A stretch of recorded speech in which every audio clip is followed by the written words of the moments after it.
Aláròyé máa wí o. adájọ́ ní kí wọ́n lọ́ọ́ yẹgi fún àwọn ajínigbé méjì yìí lẹ́kìtì. ilé-ẹjọ́ gíga tó wà nílùú àdó-èkìtì nípínlẹ̀ èkìtì ti ní kí wọ́n lọ́ọ́ yẹgi fáwọn ọ̀daràn méjì tí wọ́n wọ́ lọ sí kóòtù lórí ẹ̀sùn ìjínigbé. àwọn ọ̀daràn ọ̀hún Ibrahim Abubakar àti Abdullahi Abubakar lọ́wọ́ tẹ̀ lẹ́yìn tí wọ́n jí abilékọ Mọ́bọ́adé Adéṣínà tó jẹ́ ọ̀kan nínú àwọn òṣìṣẹ́ iléeṣẹ́ agùnbánirọ̀ gbé nípínlẹ̀ èkìtì lọ́dún 2022. àwọn afurasí mẹ́ta làwọn ọlọ́pàá ọ̀tẹlẹ̀múyẹ́ fi páńpẹ́ òfin gbé lẹ́yìn ìṣẹ̀lẹ̀ ọ̀hún.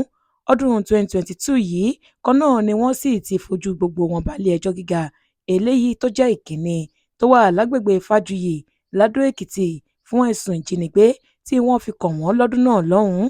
nígbà tó ń gbé ìdájọ́ rẹ̀ kalẹ̀ lọ́jọ́ Ẹtì Friday tó kọjá yìí, onídàájọ́ Lékan Ògúnmóyè pàṣẹ wípé kí wọ́n yọ̀ǹda ẹnì kẹta, ìyẹn Usman Abubakar, kó máa lọ sílé rẹ̀ láyọ̀ àti àlàáfíà pẹ̀lú bí àwọn olùpẹ̀jọ́ ṣe kùnà láti fìdí ẹ̀sùn tí wọ́n fi kàn án múlẹ̀.